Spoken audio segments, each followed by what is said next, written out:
Go to the drinks aisle of any supermarket. Walk the whole thing. There are hundreds of bottles with different brand names on the front. Vitaminwater, Honest Tea, 7-Up, Mountain Dew. It looks like a market. Now, flip any of them over. The company name in the small print on the back is almost always one of three companies. And those three companies control 92.9% of what you drink in America. And what those three companies do with all the control they have over what you drink might shock you. But how did we even get here? The second part is easier to answer, and that starts with acquisition. Every few years, a brand built enough consumer trust in a new category to become a real alternative. Then it got bought. In 2007, there was a brand called Energy Brands. They made Vitaminwater and Smart Water, two drinks that had built real consumer trust around the idea that water could be functional and healthy. Coca-Cola bought the entire company for $4.1 billion in cash. Honest Tea was founded in 1998 in a kitchen in Bethesda, Maryland. Low sugar, organic iced tea that was different from what the majors were selling. Coca-Cola took 43% stake in 2008 for $43 million. Then bought the rest in 2011. Revenue went from $23 million to $218 million under Coca-Cola's distribution network. Then, in May 2022, Coca-Cola announced it was discontinuing Honest Tea entirely, replacing it with Gold Peak and Peace Tea, two brands it already owned and could produce at higher margin. They buy the brand that has earned consumer trust in a new category, scale it through their distribution network, and remove it when something cheaper in the portfolio will serve the same shelf space. In a survey taken after Honest Tea had been a Coca-Cola subsidiary for over a decade, 54% of consumers still believed it was owned by an honest tea company. They were choosing it specifically because it seemed like an alternative. Of course, Coca-Cola is only the first of the three companies, and they own many known names such as Aquarius, Dasani, Fuse, Minute Maid, Sprite, amongst others. The next player is PepsiCo. PepsiCo acquired Gatorade in 2001 as part of a $13.4 billion purchase of Quaker Oats. But it also owns names like Mountain Dew, Lipton, Rockstar Energy, Starbucks ready-to-drink coffee. The third brand is Keurig Dr. Pepper. It was formed in 2018 when Keurig merged with Dr. Pepper, Snapple Group, in a deal valuing the combined company at $21 billion. The resulting portfolio includes Dr. Pepper, 7-Up, Snapple, Canada Dry, A&W, Mott's, and Hawaiian Punch. In 2017, the year before the merger, Dr. Pepper Snapple made $1.7 billion for Bai, an antioxidant water brand that, again, had previously built consumer trust in the health drink category. At some point in time, across the full US soft drink market, those three companies controlled 92.9% of sales. The remaining 7.1% is divided among every other manufacturer in the country. What looks like a market is, in most categories, a choice between subsidiaries. But acquisitions only explain part of how the consolidation holds. A new beverage trying to enter a 500-store regional grocery chain pays a placement fee per product per store before a single unit sells. The average is $1,500 per store per SKU. That's $750,000 up front for one product in one regional chain, before any revenue. In high-demand urban markets, individual placement fees reach $250,000 per item. Apple and Eve, a mid-sized juice brand, paid $150,000 to get a single product into a limited number of Safeway stores. The Federal Trade Commission has studied whether these fees are anti-competitive. They have not prohibited them. The three major companies pay the same fees. At their volume, the cost per unit is a rounding error. And beyond the fees, there is the infrastructure. Coca-Cola operates through roughly 225 bottling partners across more than 200 countries, each locked to exclusive territorial agreements and approved supplier lists. PepsiCo runs some of its bottlers directly. Keurig Dr. Pepper runs its own distribution infrastructure. A new company that wants to reach national scale needs to either pay to access one of those networks or build a parallel one from scratch. The FTC has never mandated open access. It is not illegal to have built what they've built. It is just not possible to replicate it. Once no real challenger can reach the shelf, the only question that matters is what the companies already on it decide what to do with what they're selling. And that's where it gets dark. The first change came around 1980. During that period, Coca-Cola and PepsiCo quietly changed the sweetener in every US soft drink formula from cane sugar to high fructose corn syrup. The economics had been building for a decade. A surprise US grain sale to the Soviet Union in 1972 triggered a surge in corn prices and a wave of new corn planting. By the mid-1970s, prices stabilized, but production kept growing, backed by federal subsidies. Then, in 1981 and 1982, Reagan raised sugar import tariffs and increased corn subsidies further, making high-fructose corn syrup roughly 20% cheaper than cane sugar almost overnight.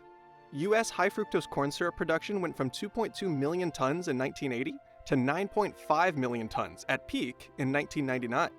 High-fructose corn syrup is also a liquid, easier to pump and measure in high-volume bottling lines than granulated sugar.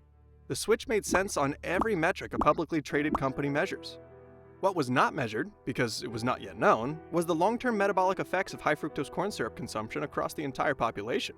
Studies linking high-fructose corn syrup to obesity and metabolic disorders began accumulating in the 1990s and 2000s. The companies disputed the methodology and funded alternative research. The formula had already been in every American soda for over a decade by the time the first studies appeared. The US is now one of the only developed nations where the major cola formulas use corn syrup rather than cane sugar. Buy a Coke in Mexico, and it still uses cane sugar. If you think the high-fructose corn syrup switch was an isolated decision, you'd be wrong. It was the proof of concept for a formula that has been running ever since. Use market control to make ingredient changes that improve margin, and do it gradually enough that no single change is large enough to register. Real fruit content in juice-adjacent drinks has been reduced and replaced with fruit flavoring or concentrate. Water dilution has increased across the category. Each individual change is small. Across 40 years of compounding small changes, the product carrying the same name is substantially different from the one that launched it. Part of what makes this sustainable is a regulatory definition. The FDA defines natural flavors as anything derived from a natural source. The definition covers thousands of compounds. When you read natural flavors on an ingredient label, you're reading a legal category. A product can contain flavor chemicals derived from dozens of separate sources, none of them named. It is a rule that fits the operations of the three major companies precisely, which has another reason behind it I'll get back on shortly. When three companies control 93% of the shelf and no real challenger can survive long enough to grow, the market's corrective mechanism doesn't function. Normally, if you degrade a product, a competitor takes your customers. Here, the competitor either got bought, or it's paying $750,000 in placement fees to reach the same shelf. The consumer can feel that something has changed. They have nowhere obvious to go. What happened when health science started catching up is a different problem. The companies had a different solution for it. The response to inconvenient health science starts before high-fructose corn syrup was even introduced. In 1965, the Sugar Research Foundation commissioned a literature review to be published in the New England Journal of Medicine. It appeared in 1967. It singled out dietary fat and cholesterol as the primary cause of heart disease, and minimized the evidence linking sugar to the same outcomes. No funding disclosure. One of the researchers was the chairman of Harvard's Public Health Nutrition Department, and simultaneously an ad hoc member of the SRF's own board. The SRF had set the review's objective, contributed the articles for inclusion, and received drafts before publication. The paper shaped dietary guidance for a generation. The funding wasn't disclosed until researchers analyzed internal SRF documents 50 years later, in a 2016 paper in JAMA Internal Medicine. By the time high-fructose corn syrup had been in American soft drinks for 30 years, the approach had scaled considerably. In 2015, U.S. Right to Know filed state freedom of information requests that returned 18,030 pages of emails between Coca-Cola and academics at West Virginia University and the University of Colorado. The emails documented Coca-Cola's funding of the Global Energy Balance Network, an organization built to reframe the public conversation about obesity. Internally, Coca-Cola described it as a weapon in what it called a growing war between the public health community and private industry. The message Global Energy Balance Network was funded to amplify was specific. Obesity is caused by physical inactivity, not by what people eat or drink. The framing redirected responsibility away from the product and onto the individual. If the problem is that you don't exercise enough, the solution has nothing to do with what you drink. Coca-Cola funded GEBN with $1.5 million directly and distributed millions more to affiliated researchers. 389 academic articles in 169 journals cite Coca-Cola funding. Coca-Cola acknowledges fewer than 5% of the researchers involved. The infrastructure for this had been in place since 1978. ILSI, the International Life Science Institute, was founded that year by Alex Malaspina, a former Coca-Cola executive. By 2016, its funders included PepsiCo, Coca-Cola, Mars, Mondelez, and more than a dozen other major food companies.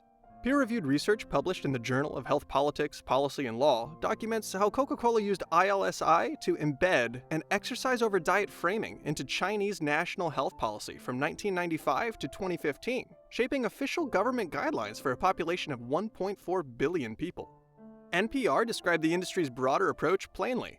Big Soda takes cues from tobacco to combat taxes. The comparison is clear. When the tobacco industry faced accumulating evidence that cigarettes caused cancer, it funded alternative studies, created industry-sponsored scientific organizations, placed sympathetic researchers on advisory boards, and lobbied to keep favorable regulatory definitions in place. The strategy worked for decades. Internal beverage industry documents show the same mechanisms operating in the same sequence.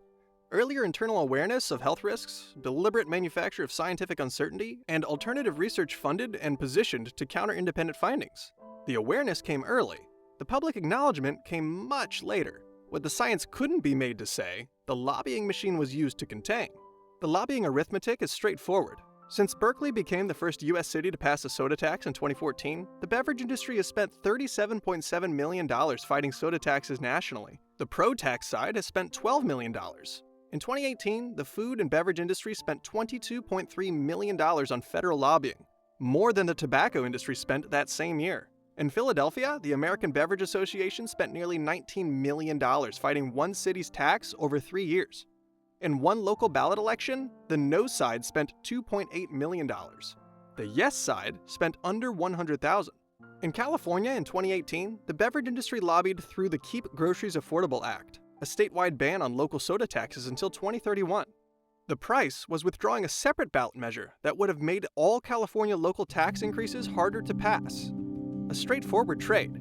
Give up one weapon to get a better one. The result was that every California city attempting to pass a soda tax for the next 13 years would be legally blocked from doing so. Santa Cruz passed one in defiance of the ban in 2025. The industry sued within weeks. The same dynamic runs through the sweetener carousel. Saccharin was linked to bladder cancer in rats in the early 2070s. Congress mandated a warning label. The industry funded human studies demonstrating the rat results were irrelevant. The warning label was removed in 2000. Aspartame was approved in 1981. Brain tumor links emerged. Industry-funded studies followed. FDA maintained approval. PepsiCo removed aspartame from Diet Pepsi in 2015 under consumer pressure. Sales dropped. Aspartame came back in 2018. In July 2023, the World Health Organization classified aspartame as possibly carcinogenic to humans. The FDA disagreed. The industry defended it. Sucralose was approved in 1998, following a review of 110 studies. New questions have since accumulated. Stevia was positioned as the natural alternative, grew rapidly, and is now, itself, the subject of emerging research. The pattern across all of them is the same: approval, commercial rollout, accumulating health concerns, industry-funded counter-research, regulatory approval maintained, and consumer retreat to the next sweetener in line. The machine doesn't need to win every argument. It only needs to delay the ones that can't win long enough for the next reformulation to be ready and the next round of research to be funded. And underneath the brands and the lobbying, the influence just keeps expanding beyond the shelf. Keurig was founded in 1992 and launched its single-cup brewing system around 1998, designed for convenience. 1 in 4 American homes now has a Keurig machine on the counter. In 2014, Keurig tried something. The new Keurig 2.0 system included a sensor designed to reject third-party coffee pods. Pods made by competitors simply wouldn't work. It was the same economic logic applied to hardware. Control the machine, control what goes in it, and the shelf space problem solves itself inside your own kitchen. Consumers noticed immediately. The backlash was loud enough that Keurig abandoned the feature over the next months. But the attempt said something clear about where the same 3 companies are trying to take things. There is a counterpoint, though. The companies would argue that consumer choice drives formulation, that if people genuinely wanted higher juice content or cane sugar, the market would provide it, that approved sweeteners are safe at current consumption levels, that funded research isn't inherently biased research. These are not weak arguments. They also happen to be made by the people who fund the studies and own the shelf space that determines what choice looks like in the first place. The companies that put their name in the small print have been doing this long enough that the infrastructure they built now runs underneath almost everything you drink. And if you want to understand a slightly different version of the same story, one product, the same economic logic, the same gradual substitution, I made a video about what happened to butter.